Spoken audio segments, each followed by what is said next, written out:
Hello everyone and welcome back to an all-new Sermons in the Park. As always, I am your Reverend Jamie McCaskill. I want to take this time to thank each and every one of you for being here, as I do each and every week. I know we might even have some new viewers today, and if so, I want to welcome you. I want to welcome you to the family. Hopefully you decide to stick around and stay with us. First off, I want to address the fact that you can see it looks weird in the background. I might look weird right now. Been doing some work on my home, and then I had to rush Jennifer to the hospital. She wasn't doing good, so keep her in your prayers. And I'm in a different area right now just for today. Hopefully next week I'll be right back where I usually am. So let's take this time, like we do each and every week, to thank our Heavenly Father. To bow your heads with me. Thank you, God, for all the great and wonderful things you've done for us. Thank you for all the healings that have come and are yet to come. We know, Father, that you're still working on us, each and every one of us. You heal us every chance that the Bible tells us that by his stripes we were healed. Therefore we are healed, and we thank you for that, God.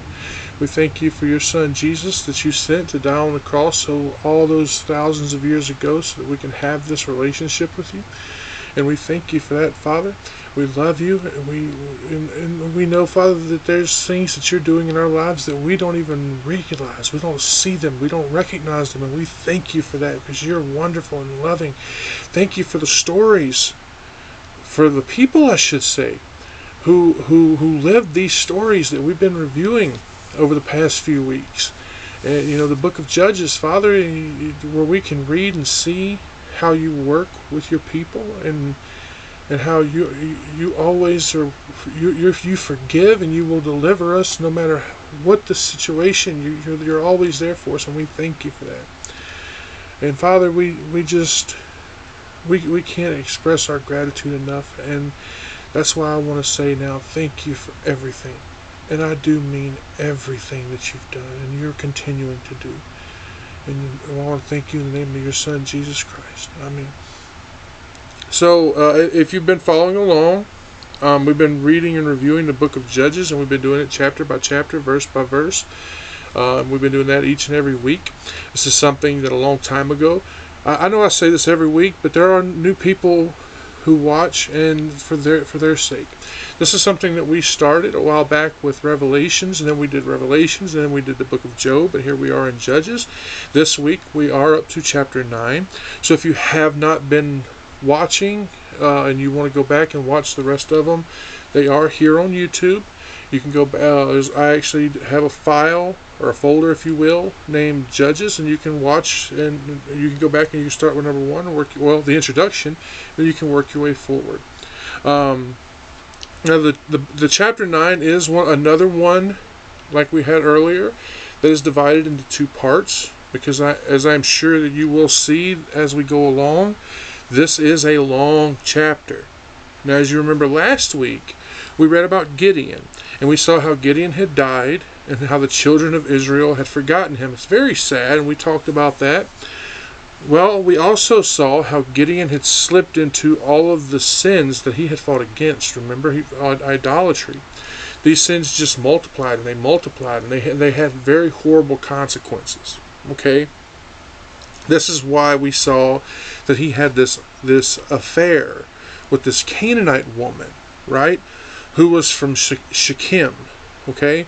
And they had a child together who was then named Abimelech. And this child grew up, as you'll see when we move forward, he grew up to murder the other 70 children of Gideon. And it actually causes Israel many, many, many years of degradation and sorrow. So let's go ahead and turn to Judges chapter 9. And we're going to be reading the entire chapter, just like we do each and every week. But then we're only going to talk about some this week, and then next week, of course, we'll finish, and we'll just start where we left off this week, and we'll read the rest of it, because this chapter actually has 56 verses. So go ahead and turn with me to Judges chapter 9. We're going to read verses 1 all the way to verse 56. Let me correct this in my notes here. that we know where we are. And Abimelech, the son of Jerubbaal, went to Shechem unto his mother's brethren, and communed with them, and with all the family of the house of his mother's father, saying, Speak, I pray you, in the ears of all the men of Shechem. I'm sorry if I pronounced that word wrong. Whether it is better for you, either that all the sons of Jerubbaal, which are 70 persons, reign over you, or that one reign over you. Remember also that I am of your bone and your flesh. And his mother's brethren spake unto him in the ears of all the men of Shechem all these words, and their hearts inclined to follow Abimelech, for they said, He is our brother.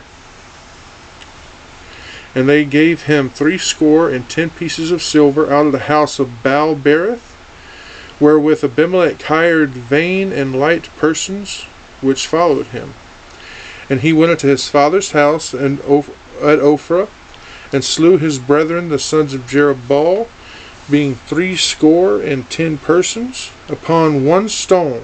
Notwithstanding yet Jotham, the youngest son of Jerubbaal, was left, for he hid himself. And all the men of Shechem gathered together, and all the houses of Milo, and went and made Abimelech king, by the plain of the pillars that was in Shechem.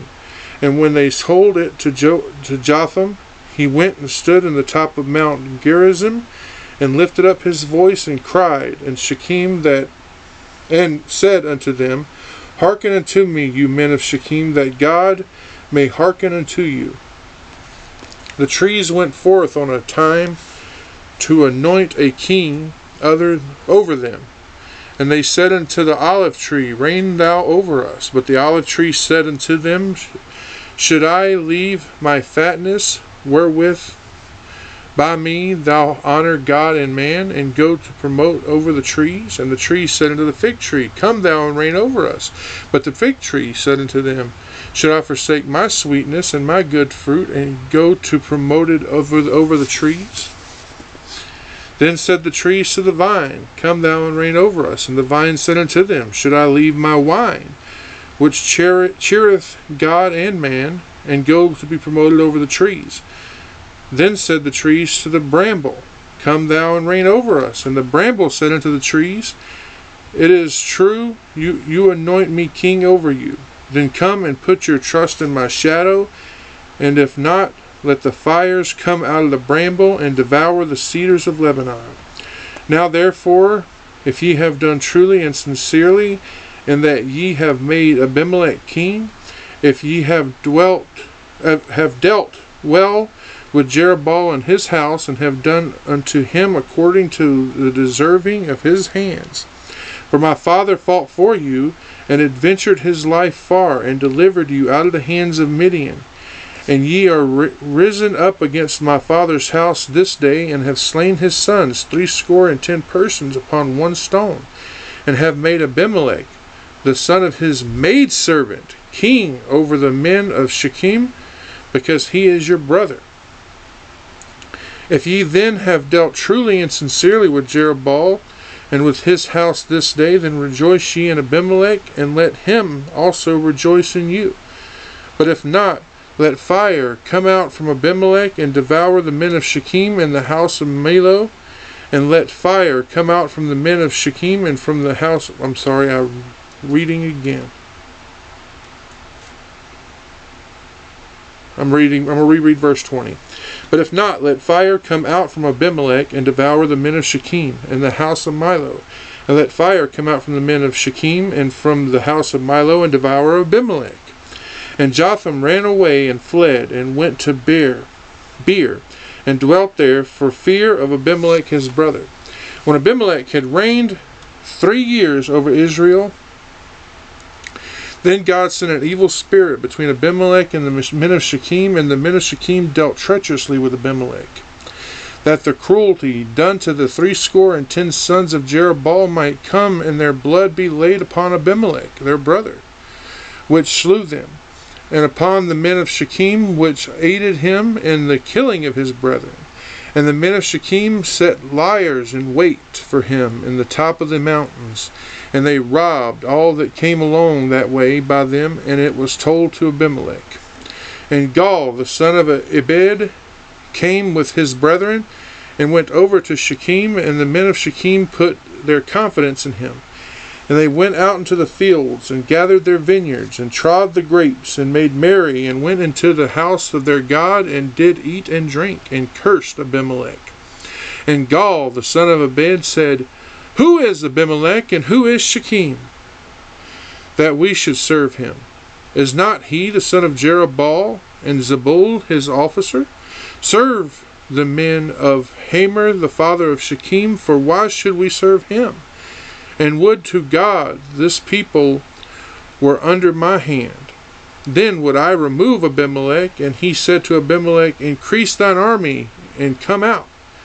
And when Zebul the ruler of the city heard the words of Gaal the son of Ebed, his anger was kindled.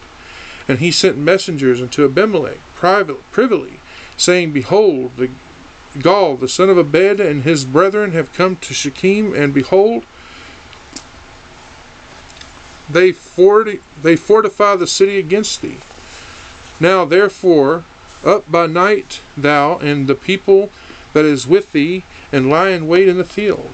And it shall be that in the morning, as soon as the sun is up, thou shalt rise early, and sit upon the city, and behold, when he and the people that is with him come out against thee, then mayest thou do to them as thou shalt find occasion.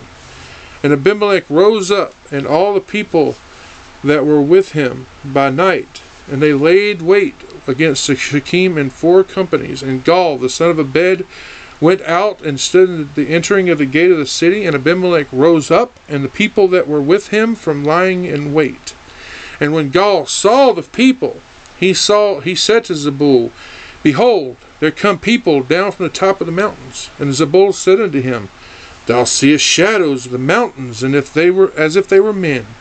And Gaal spoke again and said, See, people come down the mountain in the middle of by the middle of the land, and another company come along by the plain of Meonim. Sorry, that's another one I can't pronounce. Then said Zebul unto him, Where is now thy mouth, wherewith thou sayest, Who is Abimelech, that we should serve him?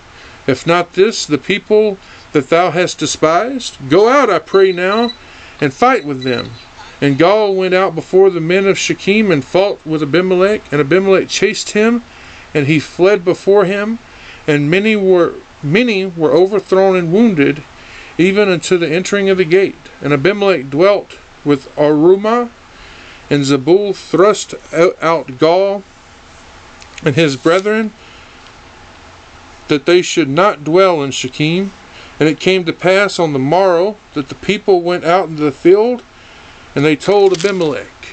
And he took the people, and divided them into 3 companies, and laid wait in the field, and looked, and behold, the people were come forth out of the city.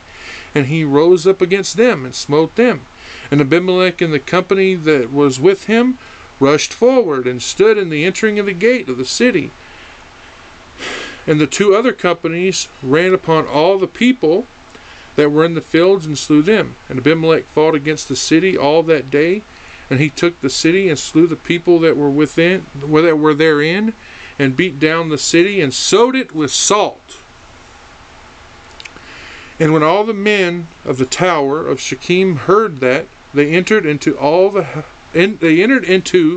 a hold of the house of God of the god Berith, And it was told Abimelech that all the men of the tower of Shechem were gathered together. And Abimelech got him up into Mount Zalmon, he and all the people that were with him. And Abimelech took an axe in his hand, and cut down the bough from the trees, and took it, and laid it on his shoulder, and said unto the people that were with him, What you have seen me do, make haste, and do as I have done. And all the people likewise cut down every man his bough, and followed Abimelech, and put them to the hold, and set the hold on fire upon them, so that all the men of the tower of Shechem died also, about 1,000 men and women. Then went Abimelech to Tebez, and encamped against Tebez, and took it. But there was a strong tower within the city, and thither fled all the men and women, and all they of the city, and shut it to them, and gat them up to the top of the tower. And Abimelech came unto the tower, and fought against it, and went hard unto the door of the tower, and burnt it with fire. And a certain woman cast a piece of millstone upon Abimelech's head, and all the brake his skull.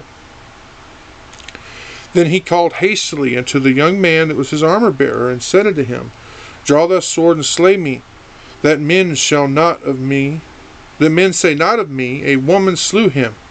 And his young man thrust through, and he died. And when the men of Israel saw that Abimelech was dead, they departed every man into his place. Thus God rendered the wickedness of Abimelech, which he did unto his father, and slaying his 70 brethren. And all the evil of men of Shechem did God render upon their heads, and upon them came the curse of Jotham, the son of Jerubbaal. Now, for those of you who this is your first time watching, what we do is we go back and we reread the first verse. Before we do that, I need to look at this. That could be my wife. No, it's not. Okay. So let's reread verse 1 of chapter 9. And Abimelech, the son of Jerubbaal, went to Shechem unto his mother's brethren, and communed with them, and with all the family of the house of his mother's father, saying, Okay, remember last week we read how Gideon had refused this honor to be king. Remember this? We see here that Abimelech's ambition is to be king, okay? And this was first put to the test here in Shechem, because his mother had come from there, remember? Okay, well, the people of Shechem were invited to make one of their own men to be king, and Abimelech was the son of Gideon, okay? He was the son of Gideon, who had already been offered to be king, and he was also one of their own. It was the murder of his brothers that actually enables him to assume that throne here in Shechem, where he rules, as we read, for 3 years. Now, Shechem is actually located very strategically, okay, between the coastal plain and the Jordan Valley. It's a crossroad of several trade routes. Because of this, if you ruled in Shechem, you controlled the whole countryside, okay? Now, Abimelech, he hatches his plot here, all right? He enters into negotiation with some of the cities. Worthless and reckless men, as it says. Now remember, he was not a legitimate son of Gideon. He was born from this concubine there in Shechem. Gideon, if you remember, was of the tribe of what? Manasseh. All right. Abimelech's mother was from the tribe of Ephraim. This was not good. All right. Because you see, these two have bad blood between each other. He met with his mother's people because they were his mother's people. All right. And he wanted to be king. Now, let's go on ahead and reread verse 2 now. Speak, I pray you, to the ears of all the men of Shechem, whether it is better for you either that all the sons of Jerubbaal, which are 70 persons, reign over you, or that one reign over you. Remember also, I am of your bone and your flesh.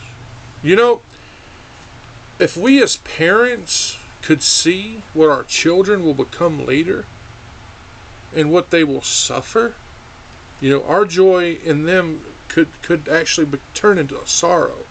We should be thankful, all right, that we cannot know what will happen. We should just watch them, watch them and warn them against sin. Our own evil conduct can produce horrible, horrible effects on our own children, on our own family, wives, fathers, mothers. after we're gone. Did the men of Shechem pray to God and ask him who should be king? Or if they should have a king at all?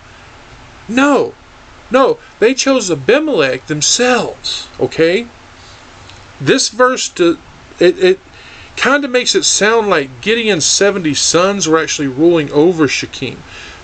Abimelech seems to be jealous of these half brothers. Now notice how sneaky he is. He plants the seed in their ears, right? That he, a man of Shechem himself, should be their king, not his brothers. All right? Now let's look at verse 3. And his mother's brethren spoke of him in the ears of all the men of Shechem all these words, and their hearts inclined to follow Abimelech, for they said, he is our brother.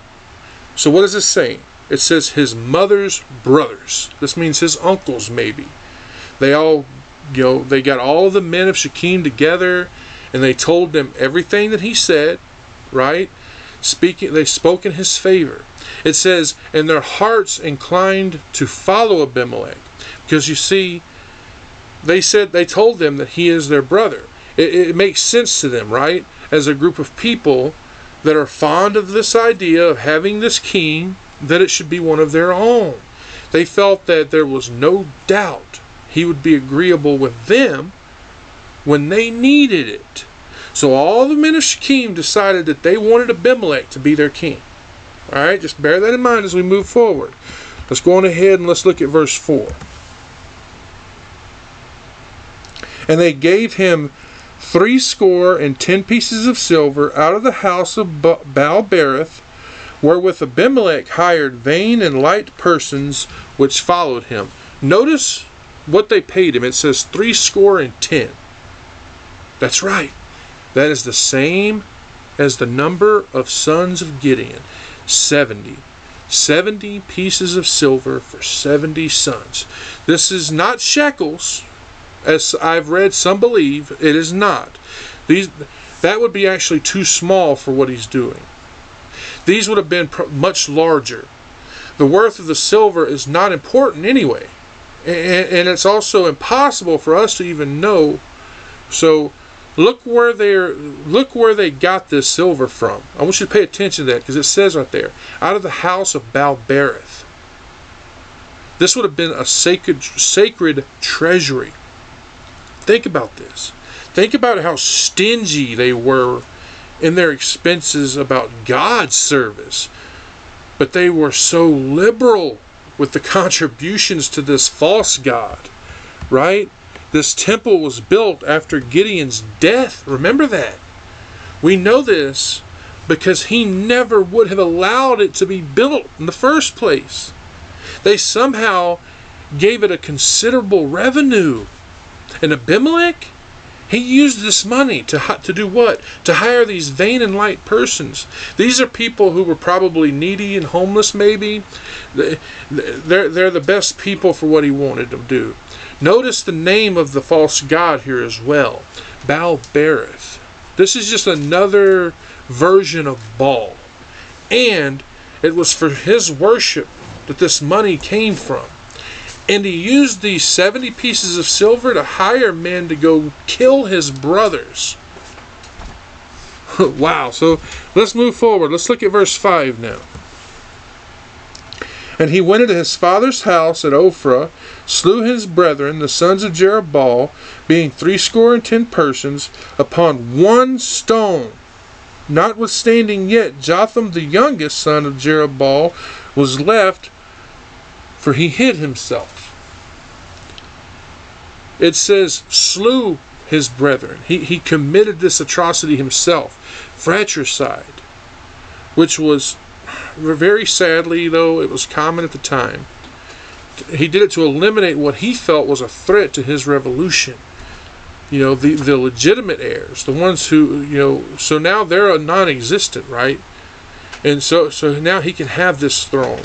They only killed, remember, they only killed 69 of them, because we see right there that the youngest, Jotham, he actually escaped because he hid. Notice, though, that it says that he killed them on one stone. This is probably some place that they did executions. I don't know. He must have brought them there and killed them, one after the other, right? So let's move on. Let's look at verse 6 now. And all the men of Shechem gathered together, and all the house of Millo, and went and made Abimelech king by the plain of the pillar that was in Shechem. There's a phrase I want to call your attention to here, and that is the house of Millo. That is not someone's house. That's not some guy named Millo, okay? This was a fortress. The name literally means house of the fortress. This was a section of Shechem that probably had some kind of a tower or a stronghold there. And from what we read, this is where they made Abimelech king.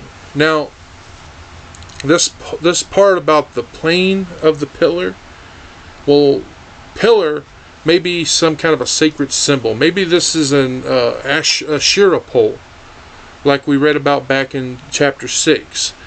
So we see that Abimelech, his coronation as king took place at Shechem, where Joshua had placed the book of the law.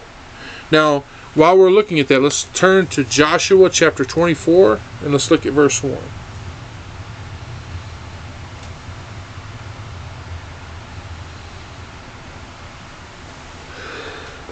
Thus the heavens and the earth were finished. Oh, wrong one. Sorry. Okay.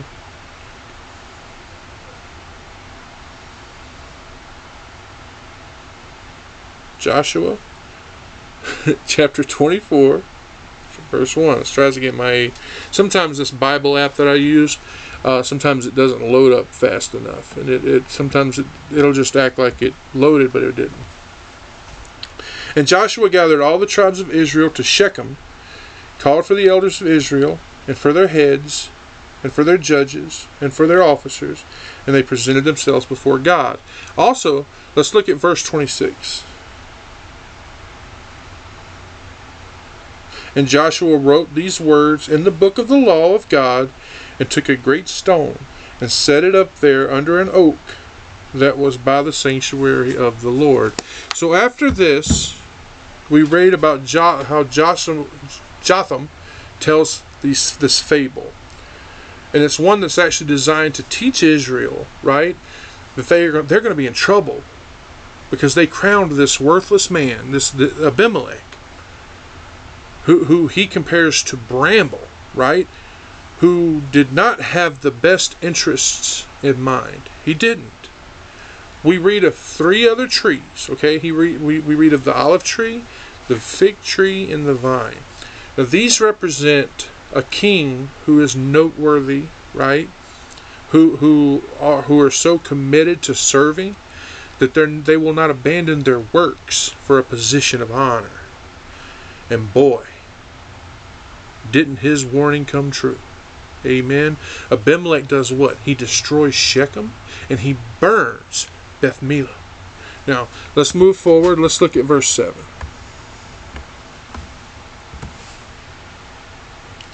And when they told it to Jotham, he went and stood at the top of Mount Gerizim, and lifted up his voice, and cried, and said unto them, Hearken unto me, ye men of Shechem, that God may hearken unto you. Now, this is speaking of when Jotham had heard, right? Maybe some of his friends told him what Abimelech had done and how they made him king. It says that he went and stood in the top of Mount Gerizim. This, of course, is a mountain that is near Shechem, right? Josephus tells us that it hung over the city. So this would have been a very popular place for someone to deliver a speech. We find out later that at the time the people were holding a festival. We never hear what this festival was for, but it must have been some festival for Baal-berith, because he's their idol, right? So, over against this mountain was another that was called Ebal, all right? And between these two mountains is actually a valley. So most likely they were gathered in this valley. If so, maybe he heard from the Shechemites themselves, because it says that, and he lifted up his voice and he cried. He made sure that they heard him, right? It says, and said unto them, Hearken unto me, ye men of Shechem, that God may hearken unto you. This was not a usual way to address them. This would have gotten their attention, and it would have done it very quickly, because it would have seemed very important. He's saying that if they do not listen to him, right, then God will not hear them if they cry out. It kind of makes sure that they're listening. Now, Jotham, remember, he's actually the youngest of these 70 sons, and he had hid himself away. Because maybe he knew Abimelech was coming, and he hid away so that he wouldn't kill him. I like to think here that he's, just hearing all of his brothers are dead. Abimelech was made king, so he went up into the mountain and he cries out to this evil man, calling God's attention to that action. So, like I said earlier, he begins with this fable, right? He tells them that their choice in king is poor. They had chosen a worthless scoundrel instead of a man of God to be their king. And doing this, they brought about their own destruction. The conclusion of the fable became known as what? Jotham's curse.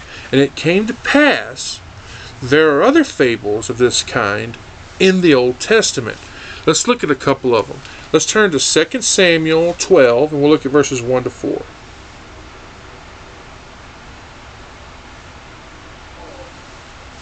And the Lord sent Nathan unto David, and he came unto him, and said unto him, There are 2 men in one city, one rich, the other poor. The rich man had exceedingly many flocks and herds, but the poor man had nothing, save one little ewe lamb, which he had bought and nourished up, and it grew up together with him, and with his children. It did eat of his own meat, and drank of his own cup, and lay in his bosom, and was unto him as a daughter. And there came a traveler unto the rich man, and he spared to take of his own flock, and of his own herd, to dress for the wayfaring man that was come unto him. But he took the poor man's lamb, and dressed it for the man that was come to him. Now, you remember that one? There's another one. Let's go to 2 Kings 14.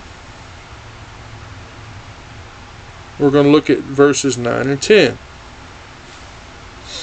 And Joash, the king of Israel, came to Amaziah, king of Judah, saying, The thistle that was in Lebanon sent to the cedar that was in Lebanon, saying, Give thy daughter to my son to wife. And there passed by a wild beast that was in Lebanon, and trode down the thistle. Thou hast indeed smitten Edom, and thine heart hath lifted thee up. Glory of this, and tarry at home. For why shouldst thou meddle to thy hurt, that thou shouldst fall, even thou and Judah with thee? So now let's go on to back to Judges chapter 9, of course, and we're going to look at verse 8. This is where we're at right now. The trees went forth on a time to anoint a king over them. And they said unto the olive tree, Reign thou over us. Remember, this is only a fable, guys. It's one with a moral, and I want to add that it's very beautiful. Remember, this is 700 years before Aesop. Aesop was famous for his fables, wasn't he? But this one exceeds anything that he ever wrote. Amen. The trees mentioned are representative of the people of Israel and the Shechemites. They had desired a king, and they had desired it for so long, okay? But they were not able to convince anyone who was a good man to accept it. The verse actually tells us, And they said unto the olive tree, Reign thou over us. Now I found this interesting because David is actually compared to an olive tree. That's right. Look at Psalm 52, verse 8.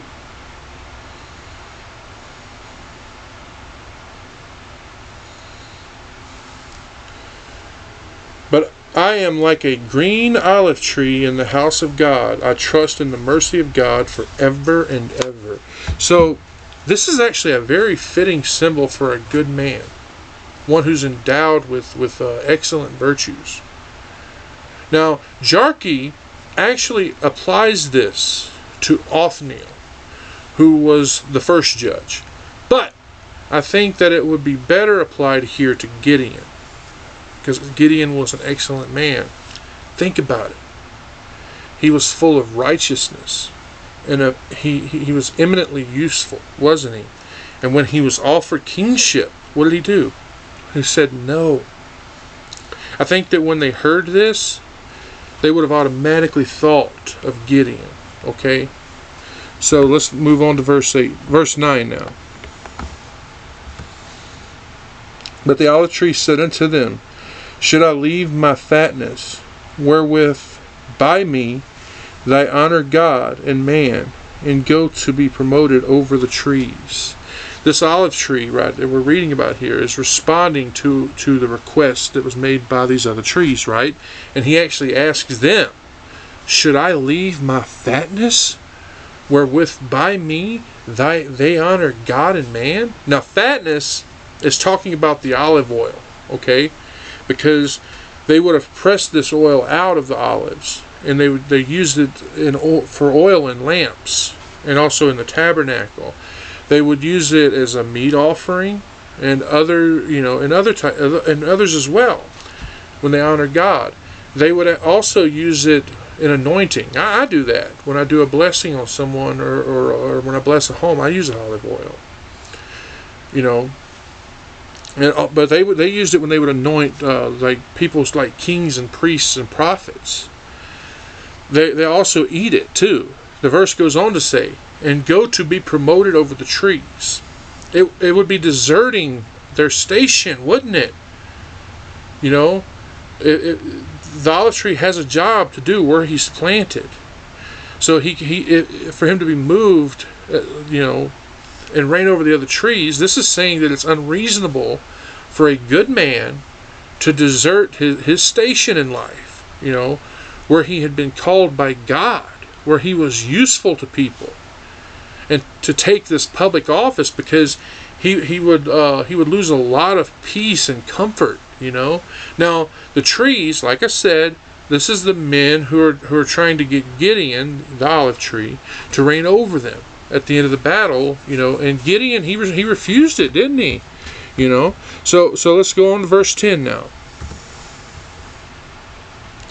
And the tree said to the fig tree, Come thou and reign over us. Now a fig tree is another very useful fruit tree. Yes, it's also another one that we see compared to good men. We see this in the Songs of Solomon. Let's go look at that. Chapter 2, verse 13. Chapter 2, verse 13. Songs of Solomon. The fig tree putteth forth her green figs, and the vines with the tender grape give a good smell. Arise, my love, my fair one, and come away. The people, they call out to him, right? Come thou and reign over us. This is another one that could also apply to Gideon's sons here, who, yes, they as far as we know, they were never personally offered the spot as king. It was still made to them, right? Because when Gideon refused, I believe that just like their father, if they had been offered, they would have refused it as well. I think that is what Jotham is getting at here with his fable. So let's go on and look at verse 11 here. But the fig tree said unto them, Should I forsake my sweetness and my good fruit, and go to be promoted over the trees? Here again, the fig tree is rejecting them as well. He asks them, Should I forsake my sweetness and my good fruit? Now, the fruit of a fig tree is sweet and good. I love fresh figs from a fig tree.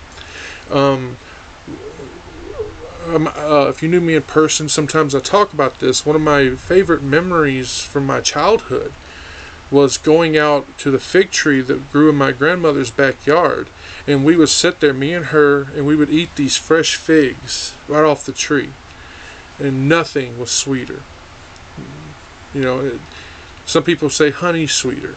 It's my favorite fruit, and to me, there's no fruit better. Anyway, the verse goes on, and go to be promoted over the trees. This is the same as that last one, right, with the olives. The very same thing. The people wanted Gideon to rule them, but he said no. Only God can rule. That's what he said. He did not want to rule. And he also did not want his sons to rule. So, verse 12 this time. Then said the trees unto the vine, come thou and reign over us. Now the vine is another emblem that is used for good men. Have you ever noticed how Jotham only uses trees that bear fruit? Right? At least until he comes to the bramble. They were also ones that were well known. They were ones that can be used in the best way possible. You know, olives, figs, vines. They're well known throughout Judea. Look at Deuteronomy chapter 8, verse 8.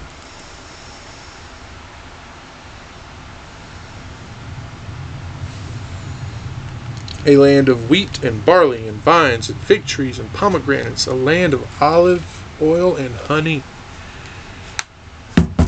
They ask the same of the vine here, right?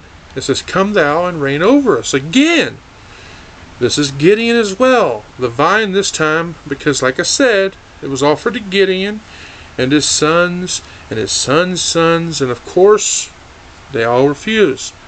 I saw where some like to think that these trees here represent a different type of man, you know, an honorable, wealthy, rich. Either way, none of these apply to Abimelech, right? Now, let's go on and look at verse 13.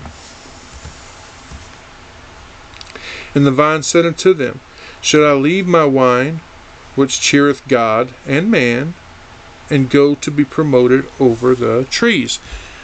Again, there's that denial, just like the other two. The vine says, shall I leave my wine, which cheereth God and man? You see, the Israelites, they used wine as a drink offering for God, which has a very sweet savor to it. Like we see, let's look at Numbers 15:7.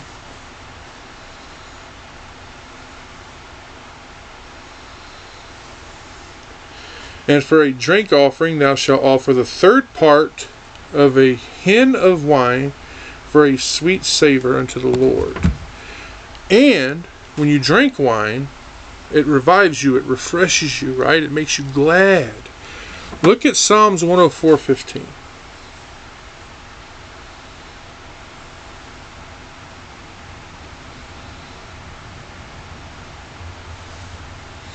And wine that maketh glad the heart of man, and oil to make his face to shine, and bread which strengthens men's hearts. It says here in verse 13, and go to be promoted over the trees. Again, I ask you, take notice. All three give the same sentiment, don't they? All three of these trees were good for God and for men. The vine is just the same as the olive tree and the fig tree. And then we come to verse 14. Then said all the trees unto the bramble, come thou and reign over us. They're asking the same thing. Come thou and reign over us. And this whole fable, the trees are asking for what? A king. They ask for the olive, the fig, the vine. All of them decline, right? They all build suspense and they heighten the idea that the bramble, which is a thorn bush, if you want, it's unfit, it's not suitable. The bush here represents Abimelech, who is, of course, the son of Gideon through that concubine. He has no right to reign, but he takes it anyway. So let's move on to verse 15 and see here. And the bramble said unto the trees, if in true you anoint me king over you, then come and put your trust in my shadow. And if not, let fire come out of the bramble and devour the cedars of Lebanon. The bramble, it automatically accepts, right? He says, if ye in trust, anoint me king over you. He suspects that they're not cordial in their choice. So he calls on the authority. Then come and put your trust in my shadow. Notice he promises to protect them, right? He asks for their confidence. He's boasting about the good that he's going to do for them. This is common when someone wicked takes office. I want you to realize that. We see that today. We've seen it back then. Look at this verse and ask yourself, how much protection can a thorn bush give you from the sun? If you try to go under it for protection from the sun, there's no hope. There's no help at all. It's not going to help. Not only that, but it's a freaking thorn bush. The closer you get, you're going to get scratched. Right? Look what he says. And if not, let fire come out of the bramble and devour the cedars of Lebanon. He's saying that if you do not give in and put your confidence in him, then you're going to get hurt. You're going to feel his wrath. He uses the phrase, the cedars of Lebanon. This is talking about the greatest men. You see, if you look at brambles, what are they? They're flammable. If you place them under any tree and you strike a fire to it, it will bring down even the strongest cedar. These words, they prove true to the Shechemites. This is all to state that that bramble is of no use except to burn. The verse is saying that he cannot lead them, he will destroy them. Amen. So let's move on and look at verse 16. Now therefore, if you have done truly and sincerely, and that ye have made Abimelech king, and if you have dealt well with Jerubbaal and his house, and have done unto him according to the deserving of his hands. You see what he's telling them here? He's telling them if they had done what was honorable and upright, okay, to take a man who is a murderer and made him king, which Jotham's doubts they'd done, then they should consider it themselves. He says, if you have dealt well with Jerubbaal and his house. He's telling them to think about what they've done to his family, right? He says, and have done unto him according to the deserving of his hands. Again, this is talking about the memory of Gideon and his family. Consider what he did for you, which is actually mentioned next. You see, Abimelech wanted the benefits of being Gideon's son, but he didn't recognize those other 70 sons. I know what I've said may confuse you, but hey, here, I'm going to try to make it simple for you. This is what Jotham's saying. If you did what was right with Gideon's family and chosen Abimelech to be king, it's all right. That's what he's saying. Okay, so let's go to verse 17 now.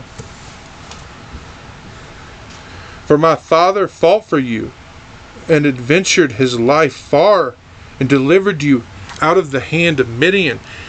He's talking about how Gideon fought for them in that valley of Jezreel, right? And Karkor, where Gideon took 300 men and defeated 135,000. He says, and adventured his life far. Now, what this seems to be saying here is talking about Gideon going over Jordan and following those Midianites, fleeing into their country, fighting them in Karkor, far from home. Now, interestingly, the original version says he cast away his life afar, which means he didn't think of himself. He didn't think of his own life. He exposed himself to danger. The Targum says he delivered his life as it were, to destruction. It goes on. And delivered you out of the hands of Midian. Gideon did what? He delivered them from this oppression that they had been in for what? 7 years, right? Remember, Gideon won that war for them and his own people. The tribes of Ephraim, Manasseh, both of them had benefited from what Gideon had done, right? Let's move on. Let's look what he says in verse 18 now.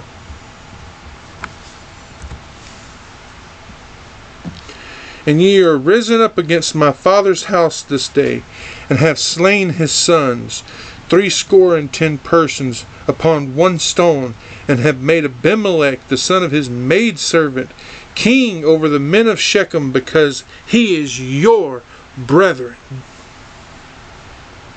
He pointed out how ungrateful they were. All that Gideon had done for them. What did they do? And have slain his sons, 70 persons on one stone. Well, all but him, right?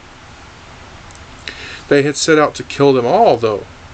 They got all of them except for him. Even though, yes, it was Abimelech who did it, right? The men of Shechem were an accessory after the fact. They gave him the money to hire the men who helped him. And let's face the facts here. They had to have known what he was going to do. They probably even encouraged him. Certainly they showed him approval because they made him king, didn't they? He says, and have made Abimelech, the son of his maidservant, king over the men of Shechem. This is an insult to Gideon. It's a disgrace to him. Right? They made an illegitimate son king. It would have been better if he had just lived in obscurity. This is his reproach to the men of Shechem. The men of Shechem are meant to be lords and great men. He's pushing contempt on Abimelech, who he is saying is a poor figure. He's the son of a handmaid. And the only reason that he's king, and they made him king, because he was one of them. He tells them, because he is your brother. Not because he's the right one. Not because he's qualified. Because his mother lived among them. And her family was one of theirs. And therefore related to some of them, right? They did it purely because they wanted favors. By doing this, they disrespected Gideon and his family. The son of his maidservant had no right over 70 sons of the other 70 sons. Right?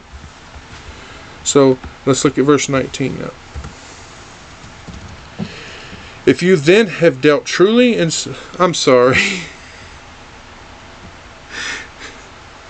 If you have dealt truly and securely with Jerubbaal and with his house this day, then rejoice ye in Abimelech, and let him also rejoice in you.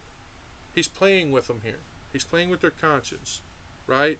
He's telling them that if they can, in good conscience, say that they acted faithfully and upright, and they did what was right by Gideon, right? Gideon and his family, then rejoice ye in Abimelech. Let him also rejoice in you. He's saying, be happy with your king. Let him be happy with you and live peacefully together. He does not believe this will happen, though, because that would mean that they had done what was right. He believed that it would be an unhappy union because they would prove they had acted wrongly by his father's family, right? He's showing he's willing to accept their decision if they did what was right by his family. Now let's look at verse 20. But if not, let fire come from Abimelech and devour the men of Shechem and the house of Milo, and let fire come out from the men of Shechem and from the house of Milo and devour Abimelech. He's telling them that this is going to happen, right? because they hadn't acted sincerely. He says, let fire come out of Abimelech, devour the men of Shechem and the house of Milo. Let wrath and rage and fury break out from him like a fire, and destroy all of them, because they made him king. He says, let fire come out from the men of Shechem and from the house of Milo, and devour Abimelech. Let them be incensed with Abimelech. Seek to destroy him. What he's saying is that he wishes for strife and contention, quarrels to come against them as they destroy each other. This is a wish that he's making here against both of them. Yes, it is fulfilled later, isn't it? This is what I told you has been called the curse of Jotham. A curse on Abimelech, on Shechem, on Milo, because of their treacherous dealings. He wants them to turn on each other, destroy each other. And this happens, right? And it happens frequently among treacherous people. Okay, I think I'm going to end it on this one tonight. This is verse 21. It says, and Jotham ran away and fled and went to Beer and dwelt there for fear of Abimelech his brother. You see, after Jotham had made this statement, after he stood up there and he made his speech, he booked it. He got out of there. He was at the top of this mountain, so he had the advantage, and boy, he took it. Who knows, though? Maybe they didn't even try to chase him. I don't know. The verse says, and went to Beer. I saw where some believe that this is actually Baalath Beer. It's one of the tribes of Simeon that we saw back in Joshua. Let's look at it. Joshua 19:8.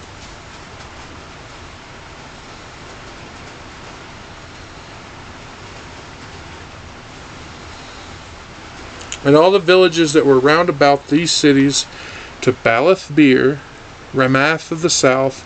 This is the inheritance of the tribe of the children of Simeon according to their families.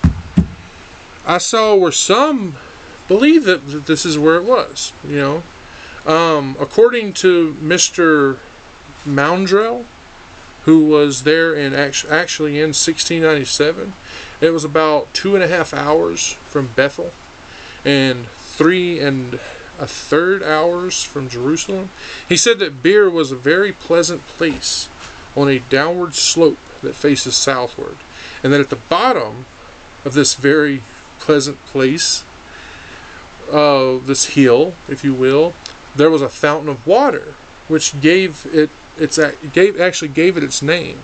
It says that Jotham, in the verse here, it says, and dwelt there for fear of Abimelech his brother. Now, we get no clue as to how long he stays there. We hear nothing more about him after this. Josephus said that he hid there for 3 years, though. He probably said this because we know that Abimelech reigned for 3 years, and we will read about that next week. Now, just imagine this. The men stood there on a ledge. The man, I should say. He stood there on this ledge.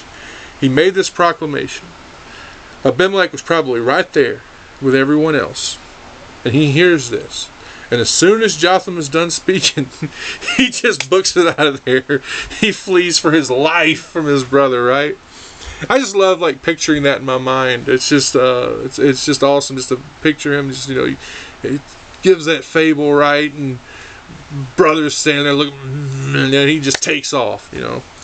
Anyway, thank you guys for joining me here. I pray that you all come back next week. I hope that you got something out of this message today. Remember, next week we will be finishing up chapter 9.